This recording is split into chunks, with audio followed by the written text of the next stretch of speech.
Anda bisa bayangkan, kalau meterai ketujuh belum tersingkap, belum terbuka, maka firman Tuhan yang diucapkan oleh Rasul Paulus belum genap. Apa itu? Jika yang sempurna telah tiba, maka yang tidak sempurna akan lenyap. Berarti Anda belum mendapatkan kesempurnaan jika demikian. Hal yang kedua harus Anda pahami. Jika meterai ketujuh belum tersingkap, apakah mungkin Anda bisa berada di ruang Maha Kudus? Sedangkan di ruang Maha Kudus adalah Kristus sendiri. Dan Dia adalah kesempurnaan itu sendiri. Ada amin? Dan Nabi sudah mengatakan, Alkitab dimeteraikan oleh 7 meterai, dan semuanya sudah tersingkap. Misteri-misteri Kristus yang dulunya tersembunyi sudah tersingkap di dalam meterai-meterai.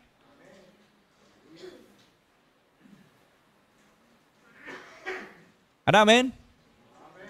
Haleluya. Dan Nabi kemudian mengatakan, apakah masih ada yang tersembunyi? Maka Nabi menjawab, perhatikan Wahyu 10. Apakah masih ada yang tersembunyi? Lihat Wahyu 10. Wahyu 10 adalah pembukaan meterai-meterai. Dan di Wahyu 10 dikatakan gulungan kitab yang terbuka. Yang dulunya di meterai kelima dan di zaman Daniel, gulungan kitab tersebut termeterai dengan 7 meterai, bukan 8. Juga bukan 6. Tapi di Wahyu 10 dikatakan di tangan malaikat yang besar itu yang turun dari surga, di tangan dia adalah gulungan kitab yang terbuka. Mengerti? Jadi kalau gulungan kitab itu dulunya termeterai dengan 7 meterai dan kemudian di masa ini, sesudah Nabi tiada, orang-orang masih berkata, meterai ketujuh belum terbuka, tidakkah Anda akan melihat sebuah gulungan yang lucu? Bisa menangkap? Kira-kira kalau Anda praktekkan gulungan itu ada 7 meterai, di Wahyu 10 dikatakan gulungan itu terbuka, tapi orang bilang meterai yang satu belum terbuka. Tidakkah Anda mendapati sebuah bentuk gulungan yang lucu?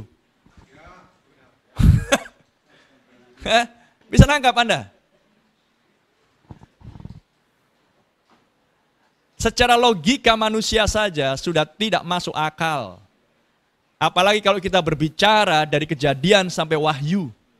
Sudah sangat tidak masuk akal lagi bagi mereka yang tidak dipredestinasi untuk memakan gulungan kitab yang terbuka.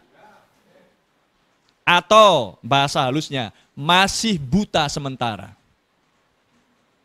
Ya, karena siapa tahu dengan cara saya mengucapkan seperti ini, orang-orang ini akan mendengar dan mata mereka akan terbuka. Saya bukan menentang mereka, saya mengasihi mereka. Jadi jangan asal mendengar suara orang. Buktikan dari Kejadian sampai Wahyu. Brother Branham sudah mengajarkan, untuk membuktikan sebuah kebenaran, Anda tidak boleh bersandar hanya dengan satu ayat firman. Anda harus bergerak dari satu nas ke nas yang lain, ke nas yang berikutnya, ke nas yang lain, ke nas yang berikutnya. Puji nama Tuhan. Glory. Jika yang sempurna telah datang, maka yang tidak sempurna akan lenyap. Amin. Lukas 17, anak manusia akan menyatakan dirinya. Sama seperti di zamannya Nuh dan di zamannya Lot. Anak manusia huruf besar, Lukas 17. Dan Brother Branham mengatakan, Lukas 17 sudah ada di sini. Lukas 17, Maleakhi 4 membuktikan bahwa Lukas 17 sudah digenapi. Haleluya. Jadi kalau meterai ketujuh belum tersingkap, berarti Lukas 17 baru 90% genap. Apakah ada ayat mendukung untuk hal itu? Tidak ada. Sebuah penafsiran intelektual manusia yang menghasilkan kepercayaan yang seperti itu di tengah-tengah kita. Adalah untuk menyesatkan dan membingungkan orang-orang yang tidak dipredestinasi. Lihat, di Wahyu 9 tidak tertulis, tidak tercatat meterai-meterai. Makanya supaya orang-orang ini yang diurapi dari Wahyu 9 tidak terlihat anti pesan, maka mereka mencomot 6 meterai. Dan mengatakan, meterai 7 belum, 6 sudah. Bisa mengerti? Supaya mereka tetap terlihat bahwa mereka tetap di kalangan pesan. Bisa paham? Saya bawa Anda di luar pesan. Anda melihat begitu banyak gereja-gereja Kristen. Kalau pengkhotbah Kristen dari sebuah organisasi tertentu mengkhotbahkan di luar Alkitab, maka akan langsung terlihat bahwa memang dia bukan Kristen, kan? Paham? Makanya supaya dia tidak terlihat dia bukan Kristen, dia harus pakai Alkitab, tapi dia khotbahkan dengan caranya sendiri, dengan pemikirannya sendiri, tetapi tujuannya adalah untuk sebuah penyesatan. Dan siapakah bapa penyesat dan bapa dusta? Setan. Dan Wahyu 9 dihuni oleh setan, Apolion dan Abaddon. Tapi Wahyu 10 adalah oknum yang turun dari sorga, yang di atas kepalanya adalah pelangi, dan awan menaungi dia. Dan dia mengumandangkan dan bersuara, mengaum, dan 7 suara guru berkumandang. Dan di zamannya malaikat yang ketujuh di akhir zaman, maka misteri ketujuh guru tersingkap. Haleluya, ada berapa guru? 7. Ada berapa meterai? 7. Jadi kalau yang terbuka 6 meterai, berarti 7 guru gimana?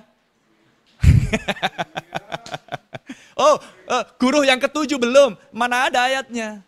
Guru yang ketujuh. Brother Branham tidak pernah berbicara tentang guru 1, guru 7.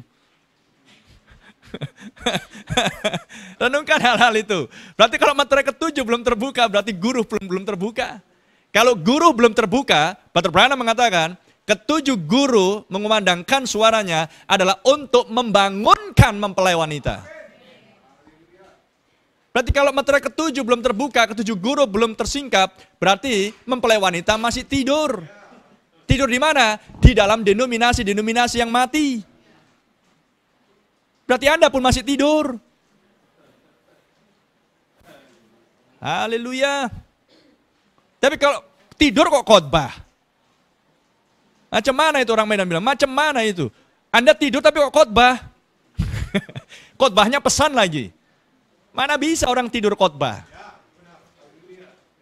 Amin. Terpuji nama Tuhan. Lihat. Penafsiran manusia hanya menghasilkan penyesatan di mana-mana. Mereka tidak bisa mempertanggungjawabkan dari nas ke nas, dari nas ke nas, dari nas ke nas. Dari kutipan ke kutipan, dari kutipan ke kutipan.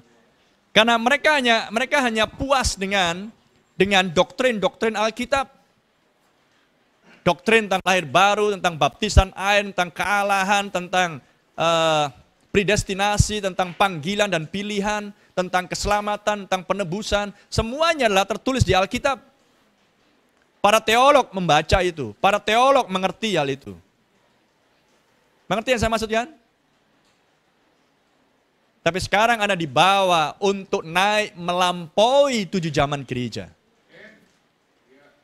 Anda sedang dibawa naik untuk keluar dari bumi Anda. Karena 7 zaman gereja lah di bumi. Anda sedang dibawa masuk oleh pelayanan Efesus pasal 4. Kepada Wahyu pasal 4. Glory. Dan di Wahyu pasal 4 terlihat bahwa pelangi itu tidak lagi setengah melengkung. Tapi pelangi itu mengelilingi tahta. Glory. Amin. Dan Brother Branham mengatakan, di manakah tahta Allah itu? di dalam hati orang percaya. Dan siapakah yang duduk di tahta Allah? Yesus Kristus. Makanya mempelai wanita, Anda menjadi Mesias-Mesias kecil. Orang-orang yang diurapi. Ada amin? Dan di perjanjian lama di bait suci, di manakah tahta itu? Di ruang maha kudus. Jadi kalau meterai ketujuh belum tersingkap, berarti Anda belum berada di ruang maha kudus. Ada amin? Renungkan semuanya itu. Haleluya. Puji nama Tuhan. Penafsiran manusia hanya menghasilkan penyesatan, brother and sister. Saya berharap Anda yang mengikuti Zoom di sini, hentikan untuk mendengarkan pengkhotbah-pengkhotbah yang lain. Kalau memang pengkhotbah yang itu pandai mengajar, ikutin saja dia. Nggak usah ya di bawah pengembalaan saya. Karena saya bukan menggembalakan untuk mengumpulkan orang. Saya menggembalakan jiwa-jiwa untuk dibawa naik dan melihat Yesus Kristus dan masuk dalam perjamuan kawin malam anak domba. Amin. Mulialah nama Tuhan. 7 guru diperdengarkan, 7 materai disingkap.